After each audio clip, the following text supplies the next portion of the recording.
네, 안녕하세요. 예스맨입니다. 여러분들의 구독과 좋아요는 이 영상을 만들고 유지하는 데 아주 큰 힘이 됩니다. 그리고 영상 속도는 1.25배를 추천드리는 바이고요. 네, 그리고 제가 뉴스를 해석을 할 때 매우 주관적인 부분을 좀 많이 섞어서 설명을 드릴 거니까 그 점도 참고하셨으면 좋겠습니다. 네, 이번에도 어떠한 소식이 나왔는지 같이 한번 보도록 하시죠. 일단 시험 먼저 보도록 하겠는데요. 미국의 추가 부양책 수정을 둘러싼 민주당, 공화당 대립은 지속한다. 기존의 부양책을 통과해놓고 또 서로 싸우는 것이죠. 그렇게 하는 이유는 당연히 이번 질병 사태가 롱런이 됐으니 미국 국민들은 기다려주지 않을 것입니다. 그러면 또 정치인들 부분에 있어서 또 둘 다 피해를 볼 수가 있다 보니까 당연히 큰 덩어리는 일단 서로 화합을 해서 통과시키고 그 다음에 추가적인 부양책 부분에 있어서 본인의 의견을 계속 어필을 하는 것이죠. 여기서는 이제 공화당과 민주당에 대한 차이는 간략하게 이야기를 하면 공화당은 증액을 하자라는 취지를 높여놨어요. 근데 이게 거부를 했죠. 그러면 삭감을 하면 해주겠냐? 근데 이것도 거부를 했어요. 그러니까 그냥 싫다라는 것이죠. 근데 이게 어떻게 풀어나갈지는 좀 더 봐야 될 것 같고요. 또한 CDC 입장에서는 이번에 최근에 이제 이 질병의 변이가 일어나고 있다.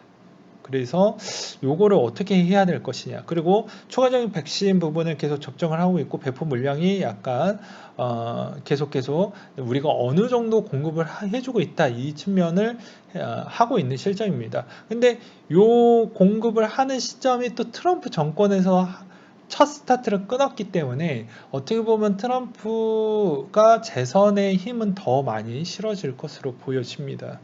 그러하고요. 그 다음으로 유로존 부분이 이유와 이런 아주 힘든 상황에서 싸우면 둘 다 어떻게 될지 뻔히 보이니까 빠르게 합의를 보았죠.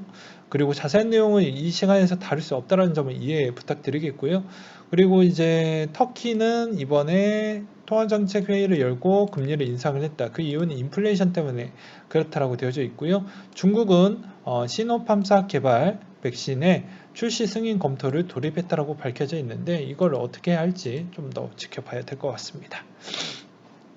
그 다음으로 이제 코인적 관점에 대한 소식을 하나씩 보겠는데요. 애널리스트들이 3만 달러 부근의 급락 가능성을 존재한다. 3만 달러까지는 보증을 하는 것 같습니다. 그 이후에는 어떻게 될지 좀 지켜봐 필요성이 있을 것 같고요. 여러분들도 이 점을 참고하셨으면 좋겠습니다. 그 다음으로 이제 크라켄 비즈니스 총괄이 비트코인 슈퍼사이클에 진입을 했다. 이건 불마켓이 아니라 그냥 슈퍼사이클이다 라고 이야기를 했는데요. 그 근거로 질병으로 인해서 돈이 많이 풀렸기 때문에 돈의 가치가 떨어졌으니 자산 쪽으로 많이 들어가다 보니까 그렇다라고 볼 수가 있고 금보다 훨씬 활용도가 높다. 그리고 기간의 매수세가 이번에 붙어줬고 그리고 이미 지난 4개월 동안 인정한 기관과 투자자들이 많이 엮어져 있다. 우리가 알고 있는 쪽은 뉴스로 다 확인을 했고 모르고 있는 쪽은 거의 다 금융사들이 수탁 서비스를 하기 위해서 테스팅으로 일부 코인을 몇 개씩은 구매를 할 수밖에 없다. 라고 생각을 해볼 수가 있겠죠. 물론 자체 코인을 갖고 있는 금융사는 제외입니다. 그렇게 설명드릴 수가 있겠고요. 그리고 트럼프가 이번 경기 부양책 부분 통과가 되면서 실업 수당 지급이 증액이 됐습니다. 당연히 이 증액이 됐으면 어떻게 움직일까요? 과거에도 마찬가지로 7월달에 나왔던 기사대로 미국에서는 대폭 투자를 하고 있습니다. 미국이 이렇게 빠르게 투자를 하고 있는 배경은 무엇일까요? 당연히 화폐 가치가 빠르게 하락할 것을 뻔히 보이기 때문에 그렇다라는 거. 그리고 기관들 또한 생각을 할 수 있는 측면이 당연히 이거를 여기에서 기존에 있던 자산군으로 하기에는 수익성이 많이 나올 수 있는 구도가 아니고 내가 앞으로 충당금 부분을 쌓기에 가장 매력적인 자산 마켓이 무엇인지 또 봐야 되었을 때 거기에 극히 일부분만 넣어도 수익성이 어느 정도 나오는 비트코인의 포트를 좀 짜 놓을 필요성이 있다라고도 생각을 해볼 수가 있게 되겠습니다. 그리고 정말 큰 틀로 크게 해석을 해본다라고 하면 이렇게도 해석을 해볼 수가 있게 되겠는데요. 어, 금융시장 쪽에서 이제 먹을 게 별로 없어지다 보니까, 그리고 화폐가 많이 찍어내다 보니까 시중의 화폐를 어떻게 해서든 스테이킹 해줄 수 있을 만한 자산 마켓을 하나를 키워주려고 하는 거 아니냐. 왜 키워주려고 할까? 이런 측면을 보게 되면 또 이렇게도 볼 수가 있습니다. 금융기관에서 거래소들이 그 유동성 가지고 수익을 내잖아요. 거래수수료로 수익을 내고 있기 때문에 그런 측면으로 사업을 구상할 수도 있고요. 반대로는 이런 상품군을 하나를 만들어서 또 고객이 현혹하고 고객이 좋아할 만한 그런 상품군이 하나 더 생기면 그거에 따른 또 여러 가지 파생적인 금융 상품을 만들어낼 수가 있다는 겁니다. 기존의 상품은 더 이상 현존에 있었을 때 더 만들어내기는 좀 어려운 부분도 있다라고도 저는 생각이 들어요. 그래서 큰 틀로 해석을 했었을 때 이런 순기능 때문에 좀 키워주려고 하는 거 아니냐라는 생각도 들기도 했습니다. 그 다음으로 이제 마이크로 스트래티지의 전략 탭이 추가가 되었고, 이 시점에서 이제 약간씩 조정을 줄 때마다 마이크로 스트래티지가 자기가 물릴 시점이 곧 올 것 같다라는 느낌이 나면 꼭 한 개씩 카드를 꺼내는 것 같아요. 어차피 마이크로 스트래티지는 걱정이 되지 않습니다. 평단이 상당히 높다라고 해도 이미 그 사채 발행 부분의 일부 내가 이걸 물리게 되면 그거 갖다가 물타기 할 자금을 미리 만들어 놨기 때문이죠. 그래서 그것으로 인해서 주주들은 좀 안정감을 찾을 것으로 보여지고요. XRP 스위스 핀테크 업체 부분 ETP 서비스를 중단했다고 합니다. 아무래도 이번 논란 사태 때문에 그렇다라고 볼 수가 있게 되겠고요. 그리고 또 보게 되면 뭐 이런 내용도 있어요. 보게 되면은 SEC 기소문 분석 리플 요약본이라고 해가지고 조인디 기사 나왔던데 이거 뭐 고란 기자님이 쓰셨겠죠? 뭐 보게 되면 이런 내용도 있고 블록 미디어에서 나왔던 내용도 거의 유사합니다. 유사하는데 그 내용을 다 읽어들 필요성이 없으니까 요약으로 해서 설명을 드린다고 하면 피고인 현재까지 146개 이상 XRP 팠는데 공동 창립자들은 6억 달러 사익을 챙겼다. 이것에 따라서 이야기를 하면 지속적으로 매월 에스크로 물량이 풀리면서 10억개씩 풀리면서 팔았죠. 판 건 사실입니다. 그러면서 이제 또 여기에서 새로운 파트너십을 맺으려고 하는 머니그램이나 이런 애들한테 인센티브로 리플을 줬죠. 가지고 있는 것처럼 보여졌지만 실질적으로 또 팔기도 했습니다. 당장 받자마자 2, 3일 만에 다 팔아 제껴버렸죠. 그러니까 그런 측면으로 보면은 어떻게 해서든 뭐 누군가 소유하려고 하는 자는 생각보다 어떻게 보면 리플렛의 고객사가 더 많이 생겨야 되겠지만 어떻게 보면 OTC 부분 대비보다 프로그램 마켓 세일이 월등하게 많았어요. 그게 언제까지 많았냐? 2018년도 거의 끝자락 때까지는 거의 폭발적으로 늘어났죠.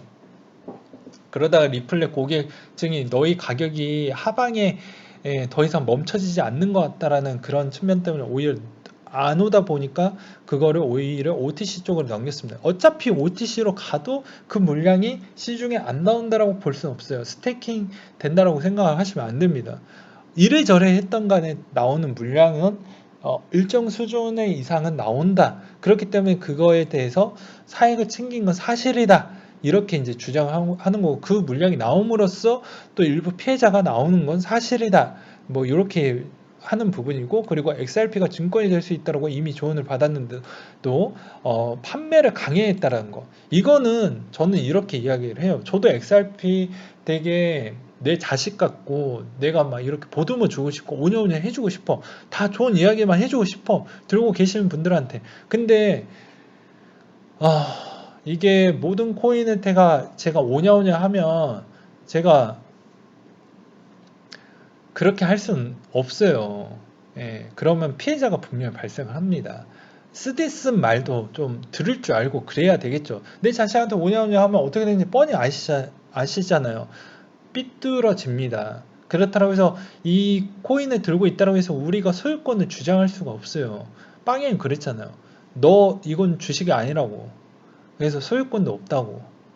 예, 그러면 선택할 수 있는 방향성은 당연히 뭐 XRP를 떠나서 보게 되면 이 내가 생각했던 사업의 방향성 이 회사와 동일시하게 계속 가지고 있으면 그대로 존버해도 돼요. 근데 시간이 거듭할수록 내가 생각했던 사업의 방향성과 좀 달라지고 있다. 투자의 성향과 좀 달라지고 있으면 언제든지 가차없이 도려내야 됩니다. 네. 팔라는 이야기는 아니고 전체적인 자산군에 대해서 이야기를 하는 거예요.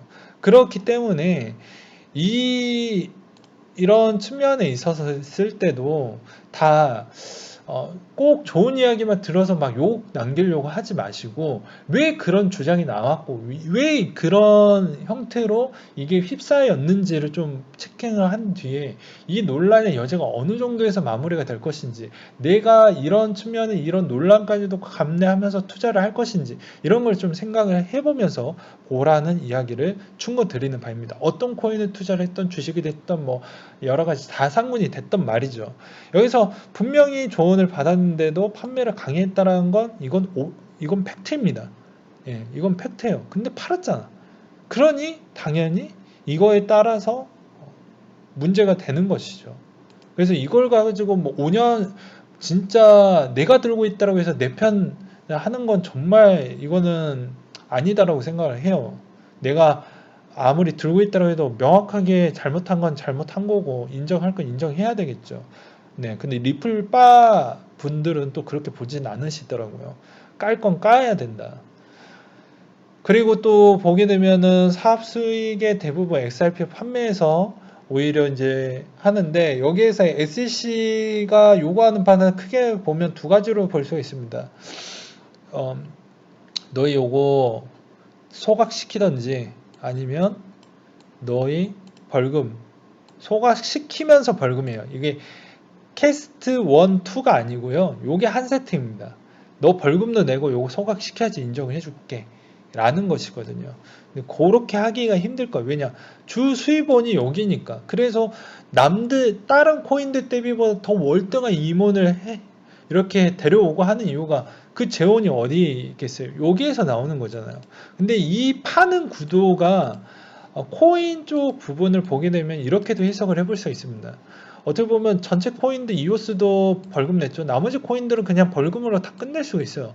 시스템 구도가 비슷하기 때문에. 근데 리플은 계속 팔아. 계속 팔 수밖에 없어. 그러니까 이게 시스템이 얘만 좀 특이하게 가니까 얘를 SEC 입장으로 보면 얘를 도려내고 나머지는 벌금으로 충당해고 끝내버리면 되는 겁니다.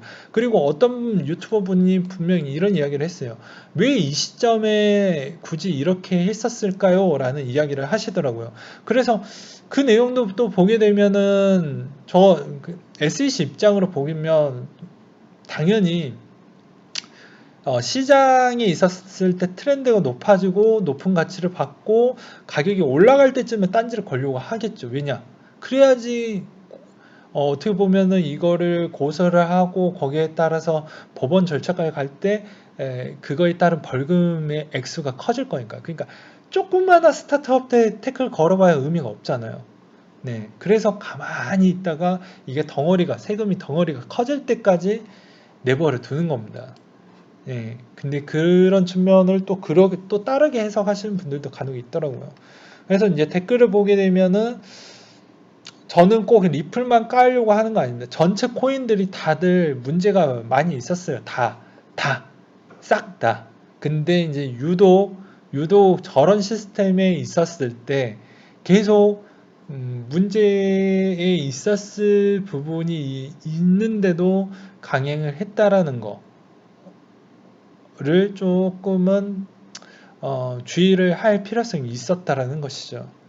그래서 웬만하면 계속 타협점을 찾으면서 무언가를 좀 했었어야 했는데 아무래도 이 부분은 어떻게 끝날지 좀 더 지켜봐야 될 것 같습니다. 여기 댓글도 좀 생각보다 깨어 깨어져 있으신 분들이 되게 많이 있었어요. 보면 모두 다 사기판이 가능성도 있다라고 봐야 된다. 과거에는 많이 있었어요. 근데 그게 조금씩 이제 시장이 변화되면서 그 규제에 맞게끔 했고, 그게 꼭 사기였다라고 해도 기존에 있던 규제 기관들이 그렇게 빨리 능동적으로 움직여주지 않았던 측면도 있어요. 그래서 코인의 입장으로 보면은 너희들이 빠르게 움직이지 않았으니까 내가 그냥 그걸 한 거다라고 하지만, 어떻게 보면은 국가적 입장으로 보면 이거는 어떻게 보면 범죄가 맞는 거죠. 왜 우리가 할 때까지 너 왜 기다려주지 않았냐? 정식적인 프로세스가 있는데 그 프로세스대로 해야지. 그리고 새로운 걸 만들려고 하면 그 만드는 거에 따른 기간도 필요해야지. 이렇게 주장을 하니까요. 그래서 TF팀도 있고 그렇잖아요. 근데 그거를 기다리기에는 쉽지가 않으니까. 그래서 입장적 차이는 있긴 하지만 그래도 법적으로 우리가 전 세계적으로 어, 동일하게 적용받는 게 뭡니까? 법이잖아요. 사회의 규율을 동일시하게 적용받는 게 법이에요. 법은 지키라고 있는 것이죠. 그게 이 발전에 있어서 많은 저항을 주고 그런 측면이 있다고 하더라고요. 그래서 그런 부분은 좀 있고, 그 성장통으로 인해서 지금에 있는 논란도 꽤 많이 있었지만 그게 점차 줄어들고 있다. 그래서 그렇게 좀 볼 필요성이 있는 겁니다. 근데 여기서도 이제 이분이 조금 와닿긴 하더라고요. 리플은 창립자 애들도 도를 넘어섰지. 보게 되면은 여기에서도 2017년도 12월 블룸버그와 인터뷰에서도 XRP 가격은 매우 낙관했다. 그런데 그 시점에 이미 6,700만 개 XRP를 매도하고 있었다고 비판을 했다. 또한 2018년도 때 XRP를 하고 있다라는 인터넷을 사례도 있었는데, 미국의 암호화폐 투자자들의 신조어로 한국어로 치면 존버와 유사하다. SEC는 이러한 사실들을 종합해 법원에 피고인들을 증권법 위반으로 고소했다. 그러니까 통수를 많이 치긴 부분이 있어요. 오해할 수 있을 만한 요지에 대한 이 언론 플레이를 좀 많이 하기도 했죠. 확실하게 얘기를 안 하고 이리 피하고 저리 피하고 했던 부분도 꽤 있습니다. 이게 꼭 리플만 그런 것도 아니고 대부분 코인 대표들이 거의 다 그랬어요. 그러니 사기가 규모가 커지고 그랬던 부분도 없지 않아 있었죠. 그래서 이거는 뭐 코인 시장의 여러 가지 뭐 성장통이라고 저는 표현을 하고 싶습니다. 여기서 이제 얘기하고 싶은 거는 또 다른 부분에 요게 또 눈에 들어왔는데, 소장 51번을 보면 리플 측은 XRP 판매정에 국제 로펌 자문을 구함. 해당 로펌은 2개의 메모를 전달함. 창업자의 다른 개인에게 보냈고 라센에 쓰여졌다. 로펌 메모에 XRP 개인이 구매하고 XRP 회사 직원의 보너스를 받는 행위를 한다면 증권으로 분류될 가능성이 있다. 그리고 또 하나의 XRP를 판매하기 전에 SEC에 연락해서 증권인지 확인해라라고 조언을 하기도 했다. SEC가 라센의 이메일에서 확인을 했고, 리플 측은 다 무시하고 XRP 판매를 소장의 일부이다 라고 되어져 있는데, 저는 이렇게 보고 있습니다. 이게 뭐 리플이 뭐 잘하고 잘못했고 뭐 다 떠나서 모든 코인들은 해당 투자자들에게 상처를 많이 주긴 했어요. 그렇게 좀 정리를 드리고 싶고요. 또 하나에 대한 측면은 저는 이렇게 보고 싶습니다. 리플이 이 시점만 어떻게 해서 뭐 로비를 하든 뭘 하든 간에 살아남으면 괜찮을 것이고요. 만약에 그거를 극복을 못하게 되면은 상당히 사업적인 부분에 있어서 좀 문제가 있을 것 같습니다. 왜 그러냐면 미국 사업을 놓친다라는 거는 ODR 부분을 일본과 유럽만 하겠다라는 거는 이렇게도 할 수도 있겠죠. 근데 결국에 미국과 이 금융기관의 미국과 연결이 안 된 상태에서 할 수 있는 그 규모는 좀 어려운 부분이 꽤 있습니다. 그렇기 때문에 사업에 상당히 중요한 시점이기 때문에 사업을 이전해서 한다라고 해도 그게 과연 본연의 ODR, 진짜 걔네들이 밀었던 ODR 부분에 있었을 때에 대한 리스크도 존재를 하기 때문에 이것을 어떻게 풀어나갈지, 정말 저도 매우 궁금해집니다. 아무튼 이런 부분도 있고요. 그리고 최근에 보게 되면 상패 코인들이 한두 개씩 계속 보여지고 있고 소송도 코인들이 몇 개씩 계속 보여지고 있는 실정입니다. 그렇기 때문에 점차 이 시점에서 이제 약간의 리스크를 조금 있는 코인들을 약간 좀 시간이 지난 뒤에 평단을 낮추는 형태로 현금을 좀 모아가는 위주로 좀 사용하셨으면 좋겠고요. 아니면 다른 코인을 좀 해칭하는 형태로 뭐 그렇게 구입을 하는 게 좀 더 낫지 않겠냐. 저는 그렇게 설명을 드리고 싶습니다. 그 다음으로 또 보게 되면 미국의 SEC 암호화폐 수탁업체 블로크 딜러가 허가를 한다라는 내용인데요.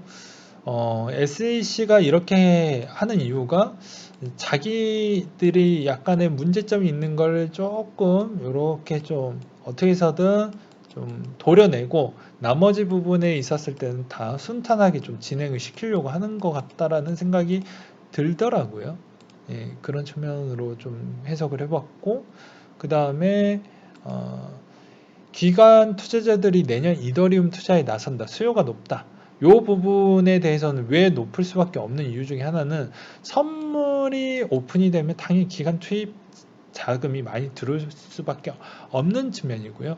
그리고 약간 오늘 영상 좀 길어지긴 하는데 여기서도 또 요 내용을 또 갖고 올 수밖에 없었습니다. 이 비트코인하고 이더리움이 같이 연결이 되어져 있어요. 이거를 피할 수가 없습니다. 그래서 디파이 시장이 왜 제가 계속 주목을 해야 된다라고 이야기를 했던 이유는 최근에 요것으로 인해서 보게 되면 WBTC 부분이 있고 그 다음에 REN BTC가 있어요. 그럼 요런 친구들이 좀 많이 성장을 보여줬습니다. 어떻게 시총이 많이 높게 위치해 있다라는 것이죠. 보게 되면 디파이에 있던 애들이 체인링크나 폴카닷이나 그렇게도 눈이 들어오기도 하지만 여기서도 또 새롭게 눈이 들어오는 게 이런 네, WBTC나 이런 게 좀 눈에 들어온다라는 것이죠. 이게 뭐냐 말 그대로 랩핑으로 인해서 들어왔다라는 것인데요. 요게 왜 좀 주목 있게 볼 필요성이 있는 이유 중에 하나는 무엇이냐면 자, 이 랩핑을 어떻게 만들어졌냐 보게 되면 비트코인의 이더리움 환경에서 쓸 수 있도록 연결고리를 해준 암호화폐입니다. 그러니까 어떻게 보면은 이더리움 안에 비트를 이렇게 땡겨오는 거죠. 예, 땡겨오는 겁니다. 그래서 그 안에 놀 수 있게 이 판에서 좀 놀아라. 이더리움 안에서 판에서 놀아라. 근데 이 WBTC가 이 랩핑으로 인해서 어떻게 되냐면 말 그대로 여기에서 이 랩핑이 앞으로 내년에도 대세가 될 것이고 그게 디파이에 거의 많은 영향을 줄 것입니다. 그러면 이게 이 랩핑은 또 KYC를 무조건 할 수밖에 없는 구도예요. 그렇게 되면 이게 상당히 투명성이 있죠. 그리고 그만큼에 대한 신뢰 보증을 해줄 수 있을 만한 그런 업체들이 계속 유지를 해준다고 하면 크게 문제될 게 없습니다. 그렇기 때문에 과거 빅고나 카이버 네트워크가 공동 개발하면서 그 영향을 좀 받았다. 그래서 과거에 카이버 네트워크가 많이 올랐던 이유가 그런 것이죠. 네, 카이버 네트워크가 거의 10배 이상 갔습니다. 다 이유 없이 올라간 게 아니죠. 다 이런 이유로 간 겁니다. 이 말의 의미는 어떻게 해석을 해볼 수가 있냐면요. 이렇게 해석을 해볼 수가 있어요. 이게 이제 WBTC와 BTC가 1대1 비율로 보장이 되고 이 네트워크 망에 쓰니까 이더는 당연히 이것에 있어서 또 비트코인이 이더 안에 또 놀게 되니까 이더 안에 노니까 어떻게 되냐면 이더가 그냥 말 그대로 이 안에 비트코인하고 믹싱이 된 거죠. 그러니 당연히 여기에 녹여져 있으니 당연히 어떻게 보면 이더도 같이 가게 되어져 있습니다. 그리고 또한 여기에 또 참여했던 모든 관계된 회사들도 많이 펌핑이 나와주기도 했죠. 그래서 이 설계 구도가 이런 게 요새 대세로 많이 나오고 있는 실정입니다. 예. 그러하기 때문에 상당히 이게 또 어렵냐? 아니죠. 엄청나게 또 요런 측면이 랩핑을 하는 게 어렵지가 않습니다. 쉽습니다. 네. 그래서 이게 앞으로 내년에 계속 꾸준히 나올 것이고, 그게 이오스가 이제 앞으로 할 것이고, 그런 유사한 중형급이나 중대형급이 다 비트를 어서 옵쇼 이렇게 이제 맞이하려고 하는 내 플랫폼 안에서 놀게끔 그렇게 만드는 거예요. 그래서 요거를 좀 유심하게 좀 볼 필요성이 있다. 뭐 요렇게 설명을 드리는 부분입니다. 그리고 여기에서도 보게 되면 네오 디파이 플라밍고였고 나왔던 내용인데 예시로 설명을 하는 거예요. 중형급에서 이제 네오 보게 되면 여기서도 보게 되면 NWC BTC를 만들어놨죠. 똑같습니다. 네오 안에 비트코인 부분을 이렇게 그걸 땡겨와서 거기에서 이 안에서 놀게끔 만드는 거예요. 그러니까 네오 안에는 네오만 있는 게 아니고 네오 안에 비트코인도 같이 있는 거죠. 그러니까 비트코인 부분은 어떻게 해서는 이 안에 내 알트 갖고 요 가치를 올리기에는 좀 힘드니까 비트를 여기에서 머물게끔 만드는 그런 시스템 구도를 요새 하는 게 요새 유행입니다. 그래서 이런 기반이 많이 만들다 보니까 어떻게 보면 디파이 측면이 점차 요게 요렇게 엮이게 되면서 이제 디파이도 같이 성행을 해서 그렇게 성공을 한 케이스인 거죠. 근데 네오는 조금 플라밍고 성공할 수 있을까 하는데 이분의 주장이 보게 되면은 좀 재미난 것 중에 하나가 약간 지갑의 부분의 사용 부분이 활용 부분이 약간 좀 복잡합니다. 그런 거 보면은 좀 그래요. 그래서 얼마나 간단하게 쓸 수 있냐, 얼마나 좀 효율적이냐에 따라서 좀 달라질 수 있다는 것을 저는 설명드리고 싶습니다. 그래서 이렇게 좀 앞으로 디파이가 금방 끝났겠지라고 생각하시는 분들이 있는데 랩핑을 하려고 하는 그런 코인들도 앞으로도 더 많이 있기 때문에 그렇게 따진다고 하면 비트코인은 더 많이 갈 수밖에 없죠. 일단 첫 번째 저렇게 마이크로 스트레티지처럼 기관들이 많이 사주고 있고 두 번째로는 현존에 있는 측면에 있었을 때도 채굴회사가 그렇게 많이 물량을 내놓고 있지 않는 실정이고 그리고 세 번째로는 이더나 이런 랩핑으로 인해서 각 코인마다 있는 비트를 이렇게 묶어두는 그런 시스템으로 가고 있기 때문에 어떻게 보면은 비트의 가치를 나눠 갖는 그러다 보니까 그걸로 많이 올라왔는데 그것으로 인해서 또 물량이 또 잠기겠죠. 예. 그리고 또한 어떻게 되겠습니까? 여기에서 또 보이지 않는 또 일부 스위칭 물량, BTC 마켓으로 가는 물량으로 인해서 또 잠기는 물량도 있을 거고요. 예. 그리고 또 몇 개 보면 많이 있습니다. 잠기는 물량, 분실했던 거, 해킹 당했던 거, 이런 물량은 빨리 나오는 부분이 아니다 보니까. 그러니까 이런 등등등 보면 거의 비트코인이 안 갈 수밖에 없는, 그러니까 계속 물량이 적어들 줄 수밖에 없는 그런 환경에 있다라는 것이죠. 그렇기 때문에 거의 비트코인은 가뭄에 지금 들었습니다. 그러니 시중에 뭐 폭락이 나온다? 그런 시스템을 보기에는 좀 어려워요. 그렇다고 해서 저 랩핑 기술이 쓰레기냐? 그것도 아닙니다. 예. 그만큼 그 안에 들어오면 그 안에 나온 거에 맞춰가지고 찍어내고 그리고 그 안에서 놀다가 빠져나가는 물량은 또 일부 소각을 합니다. 예. 그래서 매우 투명하기 때문에 뭐 이 시스템 구조상 뭐 문제될 여지는 또 없어요. 그렇기 때문에 앞으로 내년의 부분은 뭐 디파이에 대한 진통도 있겠지만 래핑이 오히려 대세가 되면서 그런 걸 많이 하는 애들이 또 많이 가게 될 것이다. 이렇게 좀 봐주셨으면 좋겠습니다. 예, 오늘은 여기까지 준비를 했고요. 항상 여러분들한테 힘이 되고 도움이 되는 예스맨이 되도록 하겠습니다. 네, 이상으로 마치도록 할게요.